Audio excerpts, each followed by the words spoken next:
The stars were cold and quiet in this part of space. Sergeant Jake Collins stood at the window of the human starship Valiant and looked out at the darkness. They were far from home, far from Earth, and deep inside territory that belonged to the Virathi Empire. Jake was 32 years old. He had brown hair, tired eyes, and hands that knew how to hold a weapon. He had been a soldier for 10 years. He had seen many things in that time. Good things, bad things, things that kept him awake at night. But he kept going because that was what soldiers did. The Virathi were not like humans. They looked like giant insects. They had hard shells, many legs, and large black eyes. They were ruled by a queen named Dasara, and she hated humans. For 40 years, there had been tension between the two species. Small battles, cold stares across the void of space. No real peace, but no full war either. Jake's job was simple. He led a small team on patrol missions. They watched. They listened. They reported back. They were not supposed to fight unless they had to. They were not supposed to take risks. But today, everything changed. The communication officer, a young woman named Katie Wells, called out from her station. Her voice was sharp with surprise. "Sergeant, I am picking up a distress signal." Jake walked over to her. "Where is it coming from?" Katie pointed at the screen. "A small moon, about 2 hours from here. The signal is weak, but it is definitely there." Jake frowned. This was Virathi space. Any distress signal here was likely from an alien ship. Going to help could be dangerous. It could be a trap. It could start a war. But Jake had a rule. He never ignored someone who needed help. It did not matter who they were. "Set a course," he said. His second in command, Corporal Ryan Torres, looked at him with worry. Ryan was younger than Jake, with dark skin and a quick smile. But he was not smiling now. "Jake, this is a bad idea. If we get caught in Virathi space, helping one of their ships, they could use it as an excuse to attack. Or," Jake said, "we could save someone's life." Ryan shook his head but said nothing more. He had known Jake for 5 years. He knew there was no point in arguing. 2 hours later, the Valiant reached the moon. It was a dead rock, gray and lifeless. On the surface, they found the wreckage of a small transport ship. It had crashed hard. Smoke still rose from the metal. Jake took a team down to the surface. Ryan came with him, along with a medic named Sophie Grant and a pilot named Danny Vance. They wore their armor and carried their weapons. They did not know what they would find. The crash site was a mess. Pieces of the ship were scattered everywhere. Jake moved carefully through the wreckage, his eyes searching for survivors. Then he heard it. A small sound. A cry. He followed the sound to a broken section of the ship. Inside, hidden under a piece of metal, he found her. She was young. A Virathi child, maybe 12 or 13 years old by human standards. Her shell was cracked in several places, and green blood leaked from her wounds. Her large black eyes looked up at Jake with pure terror. She tried to move away from him, but she was too weak. She made a sound that might have been a word, but Jake did not understand it. "Easy," Jake said softly. He put his weapon down. "I am not going to hurt you." The child stared at him. Then, in broken and accented English, she spoke. "Please, do not kill me." Jake felt something twist in his chest. She was just a kid. A scared, hurt kid. "Sophie," he called. "Get over here. We have a survivor." Sophie came running. When she saw the Virathi child, she stopped for a moment. Then her training took over. She knelt down and began to examine the wounds. "She's hurt badly," Sophie said, "but I can stabilize her. We need to get her back to the ship." Ryan grabbed Jake's arm. "Are you serious? We cannot take a Virathi onto the Valiant. Captain Bennett will lose her mind." Then we do not tell the captain. Not yet. Jake looked at the child.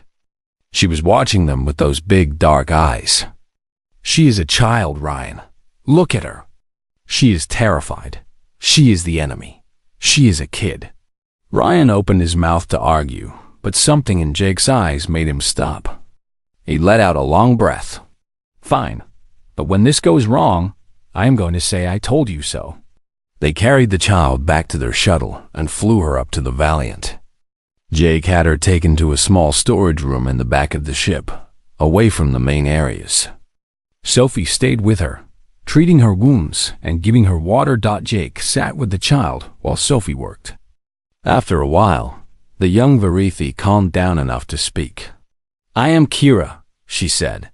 Her voice was soft and strange, like wind through dry leaves. I am Jake. You are safe now, Kira. She looked at him with confusion. Why did you help me? Humans hate my people. I do not hate anyone, Jake said. I saw someone who needed help, so I helped. Kira was silent for a long moment. Then she said something that made Jake's heart heavy. They were taking me to a labor colony. The Queen ordered it. I said things I should not have said. I spoke against the war. She looked down at her hands. My mother tried to stop them, but they took me anyway. They made her watch. Jake felt anger rise in his chest. A child, punished for speaking her mind, taken from her mother and sent to work in some terrible place. Your mother, he said? Where is she? On Velos Prime, our homeworld. She is a scientist. Her name is Vela. Kira's eyes filled with something that looked like tears, though Jake was not sure if Varithi could cry. I will never see her again. Jake reached out and put his hand on her arm. It was a strange feeling, touching alien skin. But in that moment, she did not feel like an alien. She felt like a child who missed her mother. Do not say never, Jake said. You do not know what the future holds. Kira looked at him. For the first time, there was a tiny spark of hope in her dark eyes. Jake did not know it yet, but that spark would change everything. 3 days passed on the Valiant. 3 days of secrets and worry. Jake visited Kira every chance he got. He brought her food from the ship's kitchen. Human food was strange to her, but she ate it without complaint. She was getting stronger. The color was returning to her shell, and her wounds were healing. Sophie checked on her twice a day. She had never treated a Varithi before, but she learned fast. She was a good medic and a better person. She did not see Kira as an enemy. She saw her as a patient. Ryan still had doubts. He stood guard outside the storage room, making sure no one came near. But every time he looked at Kira, his hard expression softened just a little. She is not what I expected, he admitted to Jake one night. I thought all Varithi were cold and cruel. But she is just a kid. That is what war does, Jake said. It makes us forget that the other side has children too. Danny Vance, the pilot, was the most curious of them all. He asked Kira endless questions about her world, her people, her life. Kira answered them all with patience. She seemed to enjoy talking to him. Maybe it helped her feel less alone. On the 4th day, Kira told Jake about her home. Velos Prime is beautiful, she said. Her voice was soft with memory. There are great forests that glow at night, rivers that sing, cities that rise like mountains. She paused. But it is also a hard place. The Queen controls everything. Every thought, every word, every life. What is the Queen like? Jake asked. Kira's eyes darkened. She is old. Very old. She has ruled for 300 years. To her, every Varithi life belongs to the Empire. We exist to serve, to obey, to die if she commands it. And you spoke against her? Kira nodded slowly. I found recordings. Human recordings, music, stories, art. She looked at Jake. Your people create such beautiful things. I did not understand. We were taught that humans were monsters, animals, but the things I found were full of love and hope and pain. Real feelings. I started to question what I had been told. And that was your crime, Jake said. Yes, I shared what I found with other young Virathi. I asked questions in public. I said that maybe the war was wrong. Maybe humans were not our enemies. She let out a breath that sounded like a sigh. The Queen's guards came for me the next day. Jake felt a deep respect for this young girl. She had risked everything for the truth. Most adults did not have that kind of courage. Your mother, he said. Tell me about her. Kira's whole body changed when she thought of her mother. She seemed smaller, younger, more vulnerable. My mother is the kindest person I know. She is a scientist. She studies plants and how to grow food. She never cared about war or politics. She just wanted to help people. Kira's voice broke. When they took me, she screamed. She begged them to stop. But they did not listen. They never listen. Jake made a decision in that moment. It was a crazy decision. A dangerous decision.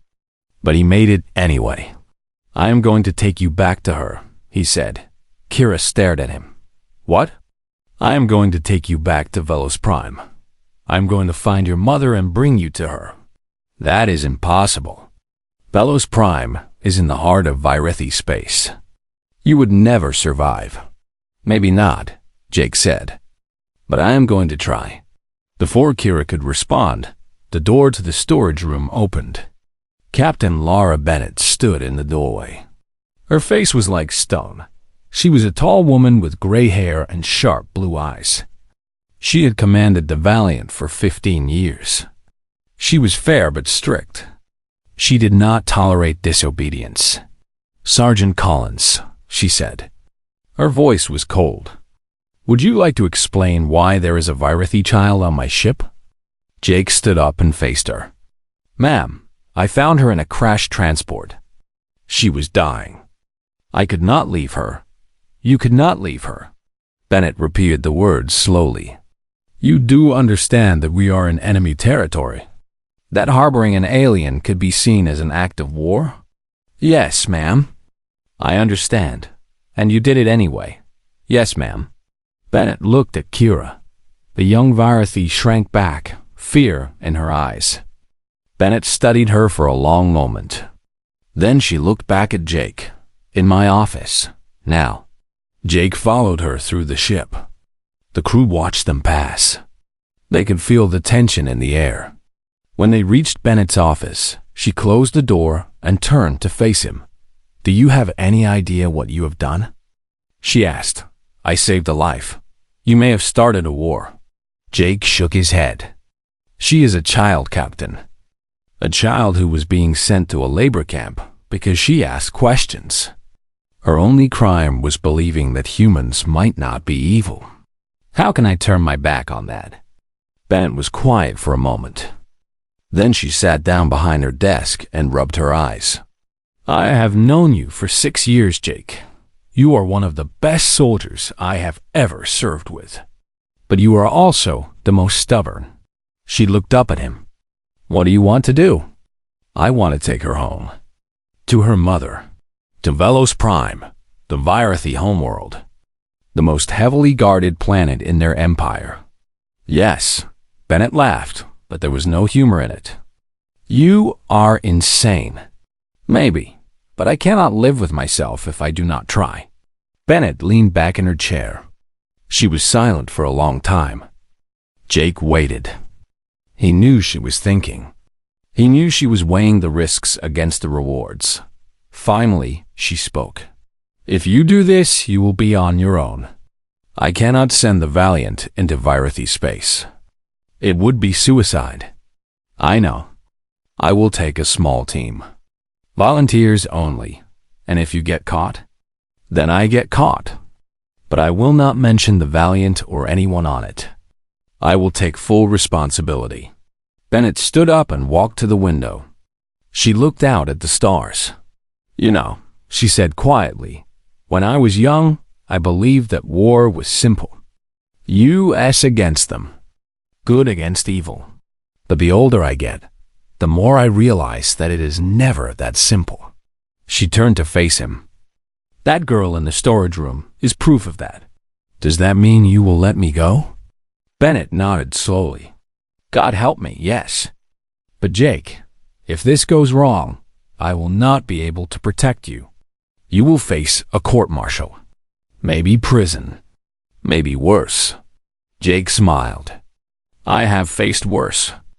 He turned to leave, but Bennett called out to him. Jake, why are you doing this? Really? He thought about the question. He thought about Kira's eyes. About her mother screaming as her daughter was taken away. About all the people in the galaxy who suffered because leaders decided they were enemies. Because someone has to, he said. Because if we stop caring about each other, we have already lost. He walked out of the office and headed back to the storage room. He had a mission to plan, and he was going to need volunteers. Jake called a meeting in the back of the ship. Only 4 people came. Ryan Torres, Sophie Grant, Danny Vance, and Kira, who sat in the corner and watched with nervous eyes. Jake told them everything. The plan, the risks, the near certainty that they would be captured or killed. When he finished, there was silence. Ryan spoke first.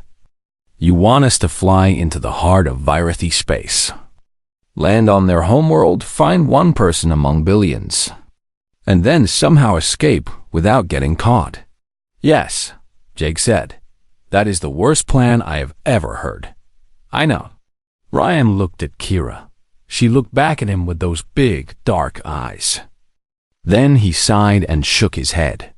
I must be crazy, he said. But I am in. Sophie raised her hand. Me too. Someone has to keep you idiots alive. Danny grinned. Are you kidding? This is the most exciting thing that has ever happened to me. I am definitely in. Jake felt a warmth spread through his chest. These were good people. The best he had ever known. Thank you, he said. All of you. They spent the next 2 days preparing. Danny found a small shuttle that could hold all of them. It was old and battered, but it was fast. More importantly, it had a cloaking device that could hide them from most sensors. Kira helped them understand Virathi security systems. She drew maps of Velos Prime from memory. She explained patrol patterns, guard stations, and the best places to land without being seen. There are underground tunnels, she said. Old tunnels from before the Empire. They run beneath the capital city. If we can reach them, we can move without being detected. How do you know about these tunnels? Jake asked Dub. Kira smiled for the first time since they had found her. My mother used to take me exploring when I was small. She said the tunnels were full of history, full of secrets. On the 3rd day, they left the Valiant. Captain Bennett watched them go from the bridge. She did not say goodbye. She did not wish them luck. But Jake saw something in her eyes that might have been hope. The journey to Velos Prime took 5 days. 5 days of traveling through enemy space, hiding from patrols, and holding their breath every time a Virathi ship passed nearby. Kira spent most of the time teaching them about her people. She taught them words in the Virathi language. She explained their customs and beliefs. She told them stories from her childhood. Jake found himself growing closer to her with each passing day. She was brave and kind and full of curiosity. She reminded him of his little sister back on Earth, the one he had not seen in 3 years. Jake, Kira said one night when the others were asleep. Why do humans fight? It was a simple question with no simple answer. Many reasons, he said. Fear. Greed, pride. Sometimes we fight because we believe we are protecting something important. Sometimes we fight because we do not know how to stop. Do you like fighting? Jake thought about it. No, I do not like hurting people. But I became a soldier because I wanted to protect the people I love. I wanted to make sure they were safe. Kira nodded slowly. That is what my mother always said. She said the best warriors are the ones who hate war the most. Your mother sounds wise. She is. Kira's voice grew soft. I miss her so much. Jake put his hand on her shoulder. We are almost there. You will see her soon. On the 5th day, Velos Prime appeared on their screens. It was beautiful. Even Jake had to admit that. The planet was covered in forests and oceans and mountains that seemed to touch the sky. Great cities rose from the surface, their towers gleaming in the light of 2 suns.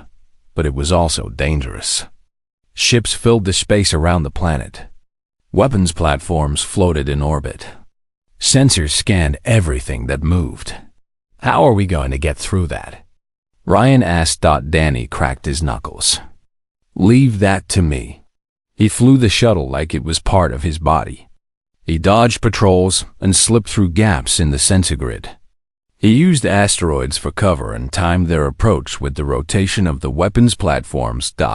It took 3 hours. But they made it. They entered the atmosphere of Velos Prime without being detected. Kira guided them to a landing site in the mountains, far from the capital city. They touched down in a clearing surrounded by trees that glowed with soft blue light. The tunnels are not far, Kira said. We can reach them on foot. They gathered their supplies and set out. The forest was strange and wonderful. The trees were tall and twisted, with bark that shimmered like metal. Small creatures moved in the shadows, watching them with curious eyes. Jake kept his weapon ready, but nothing attacked them. The forest seemed peaceful. After an hour of walking, they reached the entrance to the tunnels. It was hidden behind a waterfall, just as Kira had described. They slipped inside and found themselves in a world of darkness and stone. The tunnels were old. Very old. The walls were covered in carvings that told stories Jake could not understand. He ran his fingers over the stone and felt the weight of history. My mother said these tunnels were built by our ancestors, Kira whispered. Before the Empire. Before the Queens. When the Virathi were free. They walked for hours. The tunnels twisted and turned, sometimes narrow, sometimes wide. Kira led the way, her memory guiding them through the darkness. Finally, they saw light ahead. They emerged from the tunnels into the basement of a large building. Kira's eyes went wide.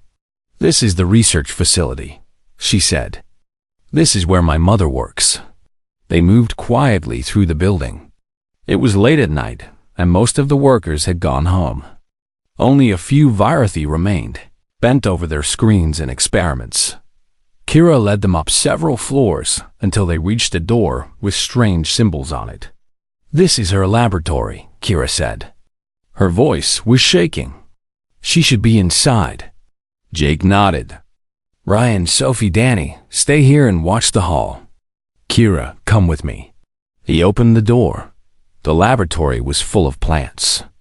Green and blue and purple plants growing in glass containers under artificial light. The air smelled sweet and clean. And there, in the center of the room, stood a Virathi female. She was older than Kira, with a darker shell and eyes that held deep sadness. She turned when the door opened. She saw Jake first, and her body went stiff with fear. Then she saw Kira. Time seemed to stop. Kira made a sound that was half cry, half word. She ran across the room and threw herself into her mother's arms. Vela caught her daughter and held her tight. She was shaking. Her whole body was shaking. Kira, she whispered. My Kira, how is this possible? Kira pulled back and looked at her mother. Tears were streaming down her face. Tears that Jake had not known Virathi could cry. Mama, Kira said. He saved me. The humans saved me. Vela looked at Jake. Her eyes were full of wonder and confusion and gratitude all mixed together. Why? She asked. Why would you do this? Before Jake could answer, alarms began to scream throughout the building. They had been found. The alarms were deafening. Red lights flashed through the building. Jake could hear footsteps in the distance, growing louder with each second. "We need to move," Ryan shouted from the doorway. Now, but it was too late.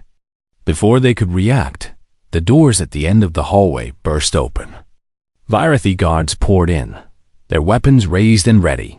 There were dozens of them, maybe more. Jake raised his own weapon, but he knew it was hopeless. They were surrounded, outnumbered, trapped. "Do not shoot," he said to his team. "Put your weapons down." Ryan looked at him like he was crazy. "Jake, if we surrender, they will kill us. If we fight, they will definitely kill us. At least this way, we have a chance." Slowly, painfully, they lowered their weapons to the floor. The guards moved in and grabbed them roughly. They put metal bindings on their wrists and pushed them toward the door. Kira tried to stay with her mother, but the guards pulled them apart. Vela cried out and reached for her daughter, but a guard struck her across the face and she fell to the ground. "Leave her alone," Jake shouted. He struggled against his bindings, but they were too strong. The guard who had hit Vela turned to look at Jake. His black eyes were cold and empty. "You have no power here, human. You are nothing." They were taken through the streets of the capital city. Jake saw Virathi everywhere, watching them with fear and curiosity. Most had never seen a human before. They stared at Jake and his team like they were monsters from a nightmare. Jake kept his head high. He would not show fear. Not now. Not ever. After what felt like hours, they reached a massive building in the center of the city. It was the largest structure Jake had ever seen, a palace of stone and metal that rose into the clouds. This was the home of Queen Thesara. They were dragged inside and through endless hallways filled with guards and servants. Finally, they reached a great hall. The ceiling was so high that Jake could barely see it. The walls were covered with paintings of battles and conquests. And at the far end of the hall, sitting on a throne made of bone, was the queen. Thesara was ancient. Her shell was gray with age, and her body was twisted and bent. But her eyes were sharp. They burned with intelligence and power. She had ruled for 300 years, and she had seen empires rise and fall. She looked at the humans with something between disgust and curiosity. "So," she said. Her voice was deep and cold, like wind through a cave. "These are the creatures who dared to invade my world." Jake and his team were forced to their knees before her. Kira and Vela were brought in and pushed down beside them. Thesara leaned forward on her throne. "Tell me, human, why are you here? What madness drove you to come to the heart of my empire?" Jake looked up at her. He felt no fear, only determination. "I came to bring a child back to her mother," he said. "That is all." Thesara laughed. It was an ugly sound, like breaking glass. "You expect me to believe that? You risked your life, invaded my territory, and broke 100 laws, all for one child." "Yes." The queen fell silent. She studied Jake with those ancient eyes. "You are either very brave or very stupid," she said. "Maybe both," Jake replied. One of the queen's advisors stepped forward.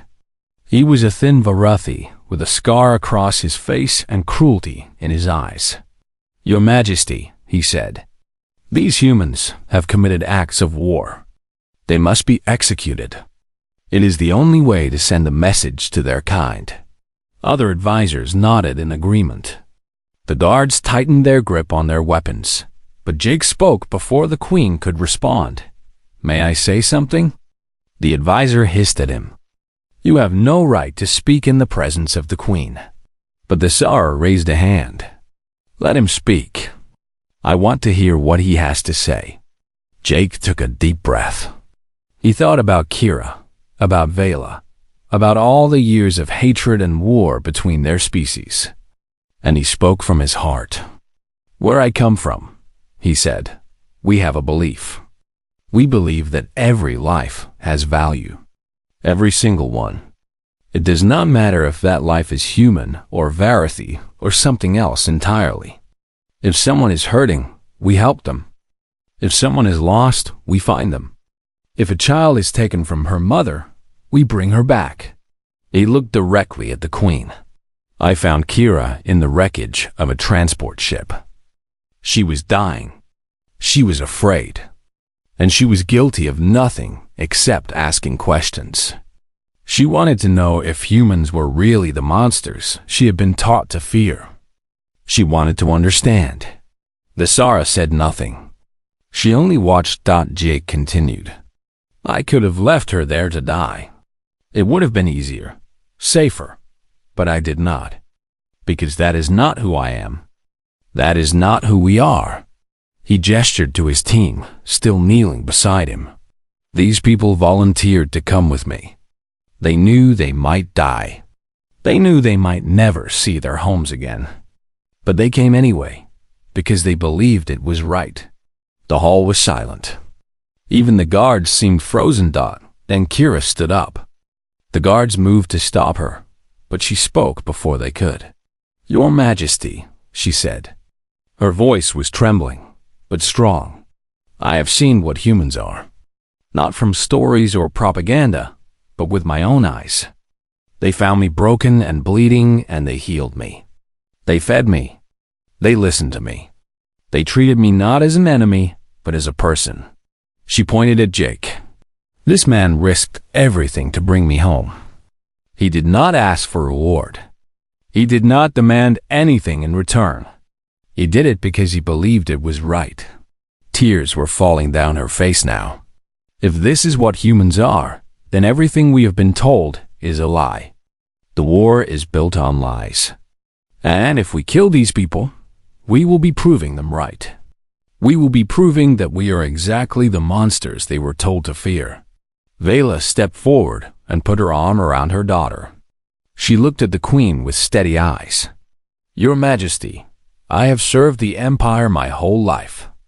I have never questioned your wisdom. But I am begging you now. Show mercy.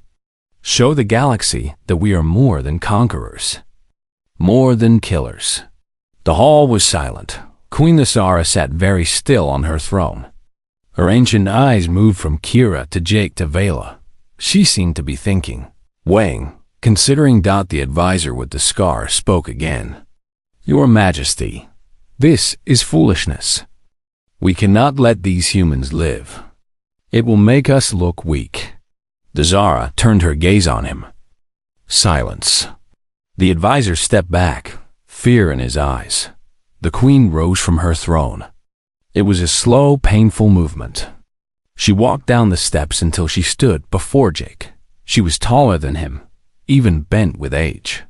She looked down at him with those burning eyes. You are a strange creature, human, she said quietly. In 300 years, I have never met anyone like you. Jake met her gaze. I am not special. There are many humans like me. We just want to live in peace. The Zara was silent for a long moment. Then she did something that shocked everyone in the room. She smiled. Perhaps, she said. Perhaps there is more to your species than I believed. She turned and walked back to her throne. I will give my judgment tomorrow, she announced. Take the prisoners to the guest chambers. They are not to be harmed. The guards looked confused, but they obeyed. They led Jake and his team out of the Great Hall, with Kira and Vela following close behind. As they walked, Ryan leaned close to Jake. Did that actually work? He whispered. Jake did not answer. He did not know but for the first time since they had been captured, he felt hope. The guest chambers were comfortable. There were soft beds, clean water, and food that was strange but filling. It was not a prison, but it was not freedom either. Guards stood outside the doors at all times. Jake spent the night staring at the ceiling, thinking about everything that had happened. About the choices that had led him here. About what tomorrow might bring. Kira came to see him in the early morning. She sat beside his bed and looked at him with her big, dark eyes. "I cannot sleep," she said. "I keep thinking about what the Queen will decide." Jake sat up and faced her. "Whatever happens, I want you to know something. Meeting you is one of the best things that ever happened to me.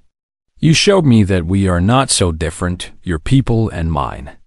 That gives me hope." Kira smiled. It was a sad smile, but real. "You gave me hope first," she said. "When I was alone and afraid, you showed me kindness. I will never forget that." A few hours later, guards came to take them back to the throne room. The great hall was even more crowded than before. Hundreds of Virathi filled the space, watching and waiting. Word had spread about the humans who had defied the Queen. Everyone wanted to see what would happen. Queen Thesara sat on her throne, looking older than ever. The night had been long for her, too. But her eyes were clear and sharp. Jake and his team were brought before her. Kira and Vela stood beside them, holding hands. The Queen raised her hand, and the hall fell silent. "I have ruled the Virathi Empire for 300 years, she began. "In that time, I have made many decisions. Some were wise. Some were cruel. Some I regret more than I can say." She looked at Jake. "Last night, you said something that has stayed with me.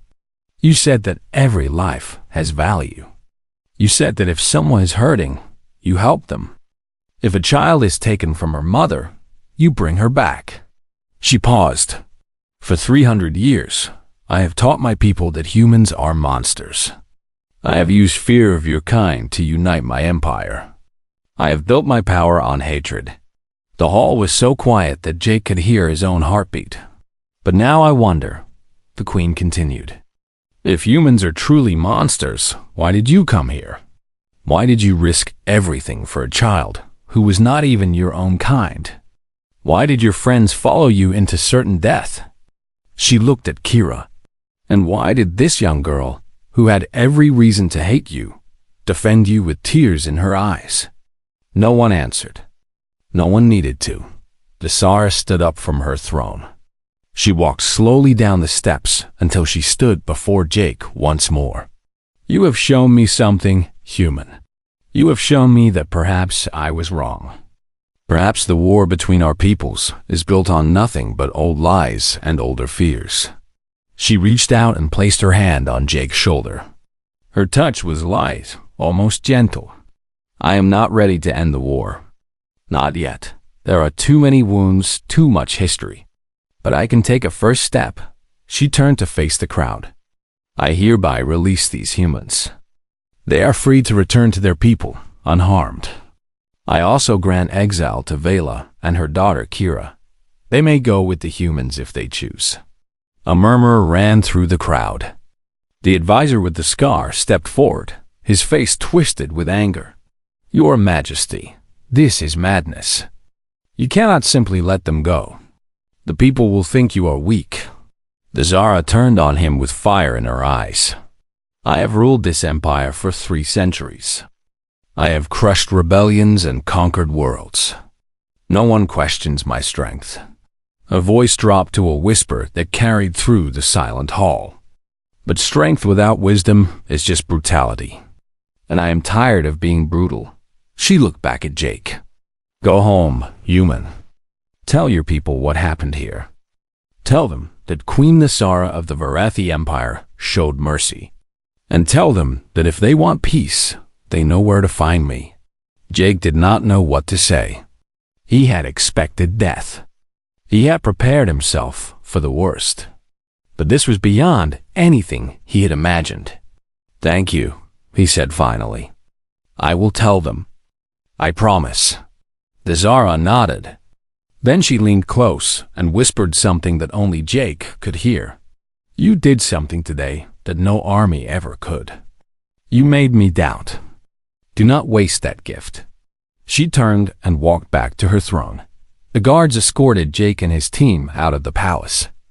They were taken to their shuttle, which had been brought from the mountains and fully repaired. Their weapons were returned to them. as they prepared to leave, Kira and Viola joined them. They had gathered a few belongings from their home, but they were ready to start a new life. The flight back to human space was quiet. Everyone was lost in their own thoughts. It was hard to believe what had happened. Hard to accept that they were actually going home. When they reached the Valiant, Captain Bennett was waiting for them in the landing bay. Her face was a mix of relief and disbelief. "You made it," she said. "I did not think I would ever see you again." Jake smiled. "Neither did I." Bennett looked at Kira and Vela. "I received a communication from Virathi Command. Queen Nisara has proposed a ceasefire. She wants to open diplomatic channels." The words hung in the air like a dream. "It is not peace," Bennett continued. "Not yet, but it is a start." Jake nodded. He felt tired, more tired than he had ever been in his life. But beneath the exhaustion, there was something else, something that felt like hope. Over the next few weeks, Kira and Vela were taken to a human colony world called New Eden. It was a beautiful place, full of green fields and clear skies. A place where they could build a new life, far from the empire that had hurt them. Jake went with them to help them settle in. He wanted to make sure they were safe. He wanted to see Kira smile again.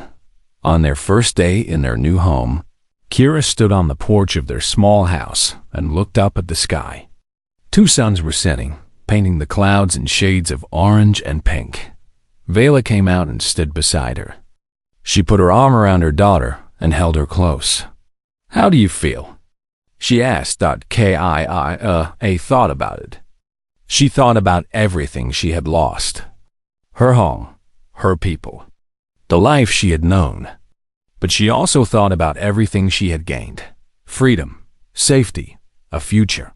And she thought about Jake, the human soldier who had changed everything. She turned to her mother with tears in her eyes. But they were not tears of sadness. They were tears of joy. "Mama, I am back," she said. "He saved me." Vela held her tighter and cried with her. They stood there together, 2 figures against the setting suns. Finally free. Jake watched them from a distance. Ryan came up beside him and patted his shoulder. "Was it worth it?" Ryan asked. Jake looked at Kira and Vela, holding each other in the golden light. He thought about the fear and the pain and the long nights when he did not know if they would survive. He thought about standing before the Queen and speaking from his heart, and he smiled. "It is always worth it," he said. The next morning, Jake received a message from Captain Bennett. He was being awarded a medal for bravery and given a promotion. But more importantly, the ceasefire was holding. Diplomats from both sides were meeting for the first time in 40 years. It was not peace. Not yet, but it was a beginning. Before he left New Eden, Jake went to say goodbye to Kira. She met him at the door of her new home, looking healthier and happier than he had ever seen her. "You are leaving," she said. It was not a question. "I have to go back. There is still work to do." Kira nodded. She understood. Then she stepped forward and hugged him. It was strange, hugging a Virathi, but it also felt completely natural. "Thank you, Jake," she whispered. "For everything." Jake held her for a moment, then stepped back. "Take care of yourself, Kira, and take care of your mother." "I will." Jake turned and walked toward his shuttle. But before he reached it, Kira called out to him. "Jake, will I ever see you again?" He looked back at her and smiled. "Count on it." Then he climbed into the shuttle and flew up into the sky, leaving behind a young girl who was no longer afraid, and carrying with him the hope that maybe, just maybe, the galaxy could change. The stars were not so cold anymore.